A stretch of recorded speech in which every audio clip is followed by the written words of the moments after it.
वक्त की सबसे बड़ी खबर सामने आ रही है। पापा, मैं जा रही हूँ। दिल्ली की एक महिला ने सुसाइड से पहले आखिरी वीडियो में ससुराल वालों पर प्रताड़ना का आरोप लगाया है। दुनिया के किसी भी देश से ज्यादा भारत में महिलाएं असुरक्षित हैं। और भारत में फिर से कह रहा हूं, उनको जो खतरा है वो किससे है? अपने ही ग्लोबल एवरेज, जो ग्लोबल औसत है, वैश्विक औसत है महिलाओं की आत्महत्या का, भारत में वो आत्महत्या दर महिलाओं में दूनी है। और जो जितनी आत्महत्याएं होती हैं भारत में, उसमें 50% से ज़्यादा जो है वो हाउसवाइफ्स करती हैं। और जबकि ये चीज़ इतनी पुरानी है कि इसको रोकने के लिए अंग्रेजों के ज़माने से नियम बनते चले आ रहे हैं। तो सोचो कि पिछले 200-300 साल में ही लेकर के हमने कितनी लड़कियां मारी। ये चल रहा है, ये क्यों हो रहा है, इसका कारण क्या है?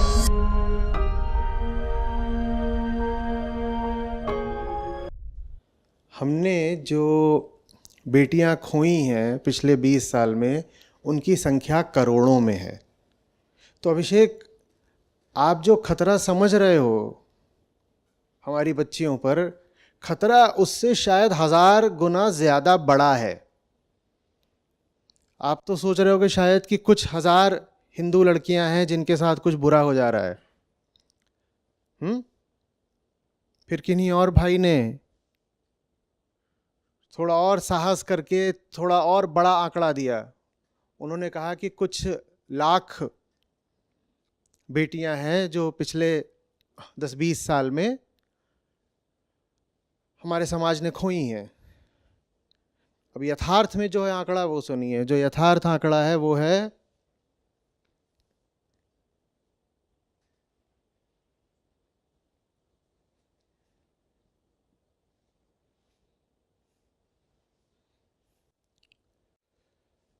1 करोड़ से ज्यादा।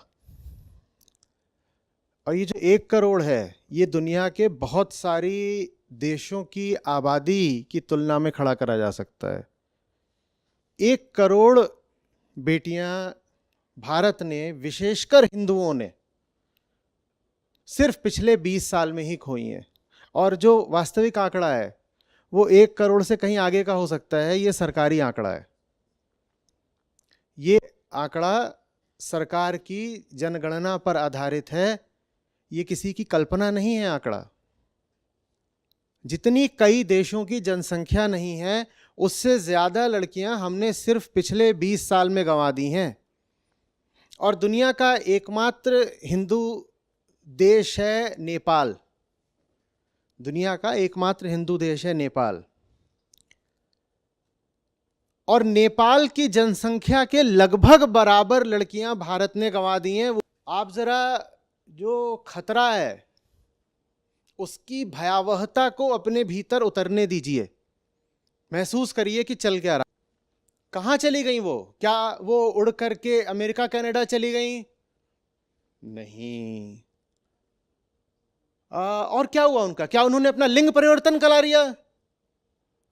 तो क्या हुआ है? ये 1 करोड़ सोचिए, कहीं पर एक लड़की की हत्या हो जाती है तो मीडिया के लिए वो एक सनसनीखेज खबर बनती है ना? बनती है ना? 100 लड़कियों की अगर हत्या हो जाए, 100 लड़कियां गायब हो जाएं, तो ये बात पूरे गरम मसाले के साथ न्यूज में कितने दिनों तक चलेगी? पता नहीं कब तक चलेगी। और उसका हवाला 10 सालों तक दिया जाता रहेगा ताकि लोगों के मन में एक प्रकार का विचार बना रहे। मूर्खता का विचार, भ्रम का विचार, द्वेष का विचार। लेकिन आपके मन में वो विचार लगातार जलता रहे, इसके लिए आपको बार बार बताया जाता रहेगा कि फलानी जगह पर 100 हिंदू लड़कियां मारी गई थीं। ऐसा होगा कि नहीं होगा? बहुत बड़ा आंकड़ा है 100। और आपको कहा जाएगा हिंदुओं भूलना नहीं, 100 हिंदू लड़कियां हमने गंवाई थी फलानी जगह पर। 1 करोड़ हिंदू लड़कियां हमने गंवाई हैं। आप इसकी कहीं पर बात सुनते हो? मीडिया कोई चर्चा कर रहा है इसकी? व्हाट्सएप फॉरवर्ड्स आते हैं इस बात को लेकर के? ऐसा कैसे हो रहा है? ये कैसी साजिश है जिसमें चुपचाप हम लगातार कत्ल कर रहे हैं और कोई इस पर बात नहीं करना चाहता? टीवी पर सनसनीखेज खबरें तो बहुत सुनते होंगे, फलानी जगह पर फलानी लड़की के साथ ये हो गया, और वो चीज 24 घंटे हफ्तों तक लगातार चलाई जाती है ना। ये खबर भी सुनिए, और ये ताजा खबर नहीं है, और ये आज की भी नहीं है। अगर हम ये भी बोल पाते कि आज की ताजा खबर है तो गनीमत थी। ये बहुत पुरानी चीज है और ये लगातार चल रही है, और फिर दोहरा रहा हूं, इसके चलने की दर बढ़ती ही जा रही है। और पहले तो आज से 10, 20, 25 साल पहले जब मैं कॉलेज में था, फिर भी मीडिया में ये सब मुद्दे आ जाते थे। अखबारों में, मैगजीन्स में इनसे संबंधित लेख पढ़ने को मिल जाते थे। इससे संबंधित आपने कोई लेख पढ़ा है पिछले 1 महीने में? कोई स्टोरी देखी है? इससे संबंधित कोई व्हाट्सएप फॉरवर्ड आया आपके पास? इससे संबंधित कोई सोशल मीडिया डिस्कशन जिसमें आपने भाग लिया हो? कुछ ऐसा हुआ है? लेकिन हिंदू लड़कियां खतरे में, इसको लेकर के आपने पिछले 1 महीने में न जाने कितना सुना है। कारण आप जानते होंगे। हिंदू लड़कियां खतरे में तो निश्चित रूप से हैं, पर खतरा यहां है, और उनको सबसे ज्यादा खतरा अपने ही घरों से है। हिंदू लड़कियों को सबसे ज्यादा खतरा अपने ही परिवार, अपने ही माँ बाप, अपने ही हिंदू समाज से है। लड़की की भ्रूण हत्या करने कोई पड़ोसी थोड़ा ही आता है, न कोई दूसरा देश आता है, न दूसरे ग्रह से लोग आते हैं। उसी के माँ बाप लड़की को मारते हैं। तो लड़कियों को खतरा किससे है, ये बात हम साफ साफ क्यों नहीं मानते? लड़की को सबसे ज्यादा खतरा अपने माँ बाप से है, अपने घर वालों से है।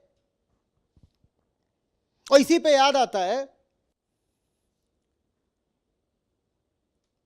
एनआरसीबी डेटा है 2020 का, देखिएगा। 96% जो अपराध होते हैं महिलाओं के विरुद्ध, सेक्सुअल क्राइम्स, माइनर्स माने छोटी लड़कियों के खिलाफ जितने भी सेक्सुअल क्राइम होते हैं, उसमें से 96% उनके अपने ही या तो परिवार वालों द्वारा करे जाते हैं, या निकट संबंधियों द्वारा करे जाते हैं, या पारिवारिक मित्रों द्वारा करे जाते हैं। ठीक बोला मैंने? तो बताइए हिंदू लड़कियों को फिर खतरा किससे है? ये भ्रूण हत्या उनकी करने कौन आ रहा है? छोटी सी बच्ची है 1 दिन की, उसको कौन मार रहा है? जानते हैं मारने की क्या क्या तरकीबें होती हैं? एक तरकीब ये होती है जो उत्तर भारत में बहुत चलती है, उत्तर पश्चिमी भारत में, कि छोटी बच्ची पैदा होती है, उसके मुंह में नमक का ढेला रख देते हैं, वो मर जाती है। छोटी बच्ची पैदा होती है, उसके मुंह में नमक का ढेला रख देते हैं, वो मरी जाती है, बहुत जल्दी मर जाती है। ये कौन करने आता है? दूसरे जिले के लोग, दूसरे देश के लोग, दूसरे धर्म के लोग, दूसरे घर के लोग, किसी और प्रजाति के दुश्मन हमारे, शेर चीते भालू, वो लोग आके करते हैं सब कुछ। वो बेचारे कहां से करेंगे? शेर चीते भालू तो हमने जिंदा ही नहीं छोड़े हैं। अभी पढ़ रहा था कि कुल मिला करके भारत में भेड़िए बचे हैं 3000। मैंने कहा उनको भेड़िया बोलना छोड़ो ना, भेड़िया कौन है वो तो हमसे पूछो, हम बताएंगे भेड़िया कौन है असली। भारत में कुल मिला के 3000 भेड़िए बचे हैं, हमने भेड़िए भी खा लिए सारे।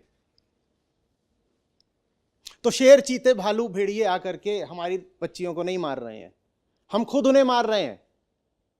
और उस पर पाखंड की इंतहा ये कि इल्जाम हम दूसरों पर लगाते हैं, और इल्जाम लगाना भी छोड़ दो, हम ये मुद्दा कभी उठाते ही नहीं है। इल्जाम लगाना भी तो तब हो पाएगा ना जब पहले मुद्दा उठाया जाए। ये मुद्दा ही नहीं उठाने देते हम किसी को, हम ऐसे बर्ताव करते हैं जैसे सब कुछ सामान्य हो। तो पढ़े लिखे लोग, ऊपरी वर्णों के लोग, आर्थिक रूप से संपन्न लोग, हां, और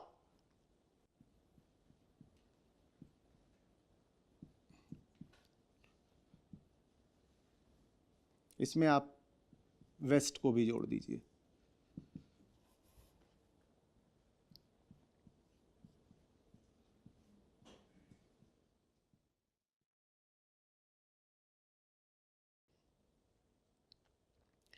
तो ये काम हमारे उत्तर भारतीय लोग कर रहे हैं, ये काम दक्षिण में नहीं हो रहा है और पूरब में नहीं हो रहा है। ये काम दक्षिण में और पूर्व में नहीं हो रहा है। ये काम कहां हो रहा है? ये उत्तर भारत में हो रहा है। और उत्तर भारत में और साथ में जो पश्चिमी हमारे प्रांत हैं, जैसे कि गुजरात, राजस्थान, महाराष्ट्र, वहां पर हो रहा है। कौन से हुए ये प्रांत जब हम कह रहे हैं जहां पे लड़कियों की हत्याएं हो रही हैं? हरियाणा, पंजाब, राजस्थान, उत्तर प्रदेश, गुजरात, महाराष्ट्र, ये वो जगह हैं। और यही वो जगह हैं जहां सबसे ज्यादा शोर मचता है कि अरे अरे अरे हमारी हिंदू बेटियां खतरे में हैं। और यही वो जगह हैं जहां पर जो हिंदू समाज है वो खुद अपनी बेटियों की हत्या करने में लगा हुआ है। कौन से प्रांत हैं जहां बेटियों की हत्याएं नहीं हो रही हैं, जहां बेटियां सबसे ज्यादा सुरक्षित हैं? बल्कि वो हैं भारत के पूर्वी जितने प्रांत हैं, जो नॉर्थ ईस्ट की 7 सिस्टर्स हैं, वो सब छोटे छोटे प्रांत। बंगाल भी थोड़ा ठीक है और दक्षिण भारत ठीक है। दक्षिण भारत ठीक है माने तेलंगाना, आंध्र प्रदेश, तमिलनाडु, केरल, कर्नाटक, ये ठीक है। ये सब ठीक हैं। फिर से अपने आप को दोहराइए कि किन जगहों पर हमने मारा है इन 1 करोड़ लड़कियों ने। 1 करोड़ लड़कियों को तो समझते हैं 5 लाख लड़कियां प्रतिवर्ष। 20 साल में इतनी मारी हैं हमने। 5 लाख लड़कियां प्रतिवर्ष। प्रतिदिन कितना हुआ राजदीप? 5 लाख प्रतिवर्ष, तो प्रतिदिन कितना हुआ? जल्दी से बोल दो। अभी श्लोक पूछा होता खट से बता देता।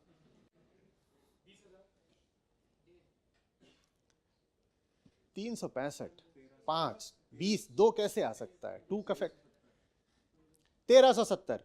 प्रति घंटे कितनी हुई? अगर हमें बोलते लगभग 1 घंटा होने को हो रहा होगा तो उतनी देर में 57 लड़कियों की हत्या हो गई है। चलाओ व्हाट्सएप फटाफट, जल्दी जल्दी फॉरवर्ड क्यों नहीं करते अब इसको? इस पर क्यों नहीं वायरल करते बात को? इस पर क्यों नहीं टीवी में खबर चलाते, अखबार में छापते? इस पर क्यों नहीं मूवी बनाते? जितनी देर में आपने अभी तक ये मुझसे बात करी है या बाद में जितनी देर में ये लोग ये वीडियो देखेंगे, रिकॉर्डिंग चल रही है, इतनी देर में 57 लड़कियां कोख में ही मार दी गईं। और वो काम किसने करा है? वो काम करा है पंजाब वालों ने, हरियाणा वालों ने, यूपी वालों ने, राजस्थान वालों ने, महाराष्ट्र वालों ने।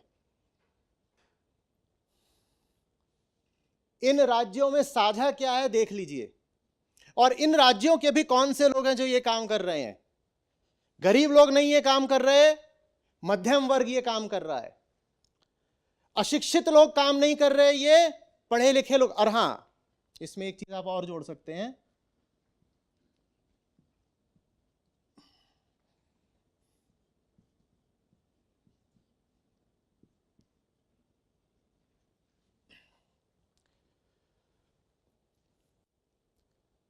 आय से जो कमाने वाले लोग हैं वो ये काम कर रहे हैं।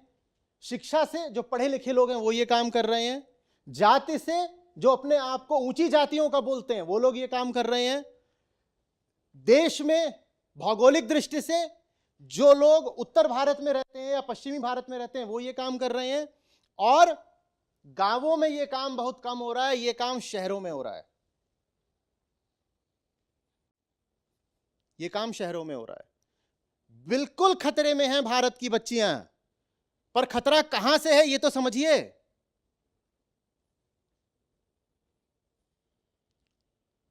एक करोड़ बड़ी समस्या होती है, उसका छोटा मोटा इलाज हो सकता है, लेकिन जब समस्या इतने विस्तार की हो तो उसका समाधान सरकारी नियम कायदों से या ऐसे ही कोई सामाजिक साधारण जानकारी का अभियान चला के बेटी बचाओ बेटी पढ़ाओ इत्यादि बोल करके नहीं होगा। सरकार ने करा तो था, मेरे ख्याल से दिल्ली में था कि लाडली योजना चलाई थी दिल्ली सरकार ने। तो उसमें यह था कि माँ बाप को डायरेक्ट कैश ट्रांसफर, यही थी, हाँ, डायरेक्ट कैश ट्रांसफर। तो उसमें आगे खबर ये आई कि माँ बाप ने वो पैसा ले लिया और उसको जोड़ लिया कि इसके दहेज में दे देंगे। वो पैसा दिया इसलिए गया था कि इसको अच्छा खिलाओ पिलाओ इसको अच्छा खिलाओ पिलाओ और इसको अच्छा पढ़ाओ। तो सरकार ने कहा कि हमारी मंशा ये है कि खाने पीने और पढ़ने के लिए पैसा दे रहे हैं, वो उसके बैंक अकाउंट में डाला, माँ बाप ने कहा पैसा जोड़ो, इसके दहेज में काम आएगा, खाना पीना छोड़ो। भारत में महिलाएं जितनी ज़्यादा मेल न्यूट्रिशन, कुपोषण की शिकार हैं, पूरे विश्व में कुछ ही देश होंगे जहां महिलाएं इतनी बुरी शारीरिक हालत में हैं। हर तरह का कुपोषण, डेफिशिएंसीज, एनीमिया, भारत की महिलाएं। खिलाते पिलाते ही नहीं, कहते हैं वो पैसे में इसको खिलाएं क्या, उतने पैसे में इसका दहेज नहीं जोड़ लेंगे। और पढ़ाने की तो बात बहुत पीछे की है। मैं चाहूँगा कि जो कुछ विमेन वेलफेयर इंडिकेटर्स हैं, इंडिसीज हैं ग्लोबल, उनका आप मेरे को किसी समय बताएं, इसको खोज के रखिए कि जैसे जेंडर एम्पावरमेंट मेजर होता है, तो इस तरह का मुझे बताइएगा कि उसमें भारत का स्थान कहाँ पर है। ये स्पष्ट हो रहा है कि कितनी बेटियों की हत्या हो रही है और कहाँ कहाँ हो रही है, ये स्पष्ट हो रहा है। ये दिख रहा है कि बेटियों को लेके और जितनी भी बातें करी जाती हैं उनका महत्व 0.1% भी नहीं है। असली महत्व की बात यह है, और ये बात कोई कर नहीं रहा, ये हमारी अपनी साजिश है, और ये बहुत बहुत खूनी साजिश है हमारी। 146 देशों में महिलाओं के हेल्थ और सर्वाइवल के आधार पे भारत का स्थान 146वां है, और हम बात करते हैं कि हमारी बेटियों को खतरा इधर उधर से है। 146 देशों में सर्वे कौन सा है, पूरा नाम बोलो? Global gender gap index. Global gender gap index, Google कर लीजिएगा, देख लीजिएगा कौन कराता है, क्या है। हम तो ये कहने में भी माहिर हो गए हैं ना कि भारत का नाम बदनाम करने के लिए ये सब जो सर्वेज होते हैं ये भारत की रैंक डाउन कर देते हैं। सच से कितना मुंह मोड़ेंगे हम? जो भी कोई ऐसी बात बोल दे जिससे हमारे अहम और स्वार्थ को चोट लगती है, उसको हम बोल देते हैं इसने तो मैनिपुलेशन करा है, इसने तो कॉन्स्पिरेसी करी है। तो 146 देश जिसमें कि स्वास्थ्य और सर्वाइवल माने आयु के आधार पर भारत की महिलाओं का स्थान 146वां।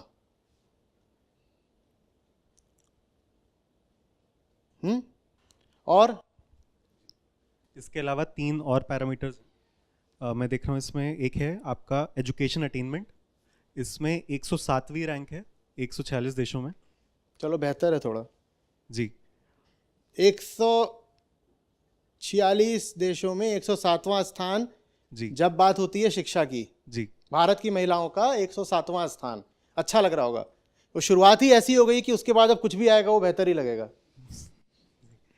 इसके बाद इकोनॉमिक पार्टिसिपेशन एंड अपॉर्चुनिटी के ऊपर है, वहां पे 146 देशों में 143वीं रैंक है। 143 146 में से आर्थिक सशक्तिकरण और आर्थिक अवसरों के आधार पे 146 देशों में 143वां स्थान। एक और होगा अब इसके बाद देखना, जिसमें होगा कि दुनिया में महिलाएं सबसे कम सेफ कहां पर हैं, इसकी भी रैंकिंग आती है। उसमें भारत का क्या स्थान है? जहां तक मुझे याद है उसमें भारत का स्थान टॉप 10 देशों में है दुनिया के। थर्ड। ये किस ईयर का सर्वे है? दीजिए इनको माइक दीजिए। इसमें ईयर मेंशन नहीं है, मैं एक और वेबसाइट से डेटा आपको चेक करके बताती हूँ। पर फिर भी अभी क्या फर्स्ट सेकंड कौन है ये तो बताओ, आगे कैसे कोई निकल गया? अफगानिस्तान, सेकंड इज फर्स्ट कौन है? अरे अफगानिस्तान आगे निकल गया। और second is the Democratic Republic of Congo. इन दो देशों को छोड़ दो तो भारत की महिलाएं दुनिया में सबसे ज्यादा असुरक्षित हैं।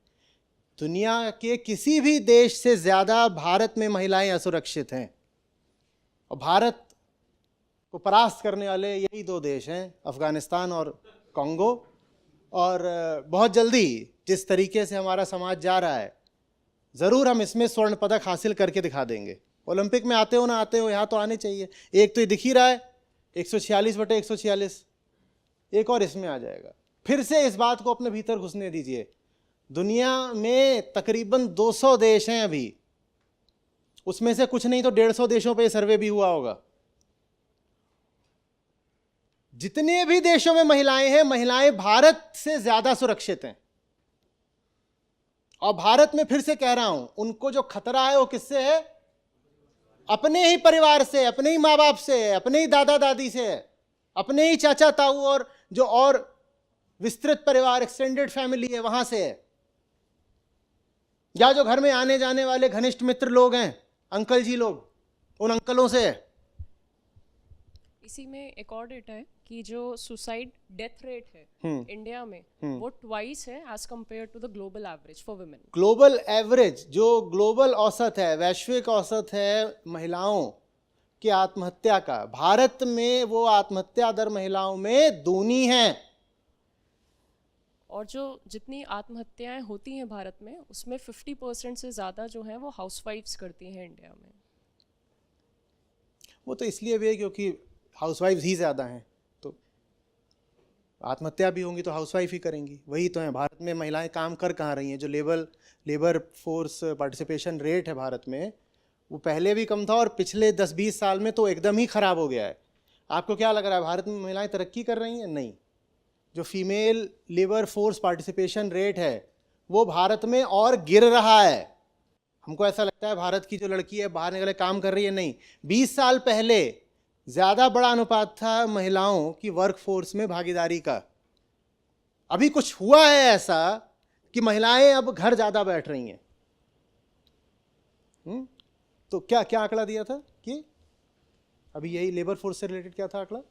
नहीं, लेबर फोर्स से रिलेटेड नहीं, suicide death rate. Suicide death, हाँ, कि सब हाउसवाइफ्स ही हैं। हाँ ठीक।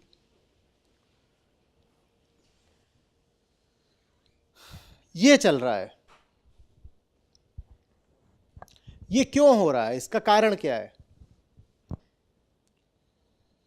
और जबकि ये चीज इतनी पुरानी है कि इसको रोकने के लिए अंग्रेजों के जमाने से नियम बनते चले आ रहे हैं। सती को रोकने के लिए कानून किसने बनाया था? अंग्रेजों ने बनाया था। Lord William Bentinck Raja Rammohan Roy के साथ उन्होंने बनाया था। उसके बाद 1870 में कानून बना था जो अंग्रेजों द्वारा ही बनाया गया था महिलाओं की रक्षा के लिए। कौन सा कानून था वो?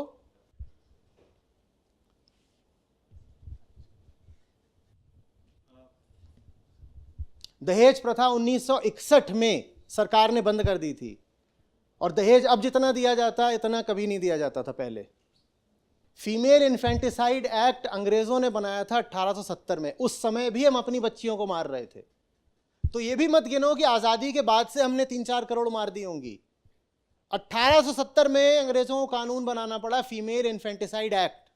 इसका क्या मतलब है? उस वक्त भी ये एक भयानक स्थिति ले चुकी थी, खूनी घटना। अंग्रेजों को कानून बनाना पड़ा 1870 में।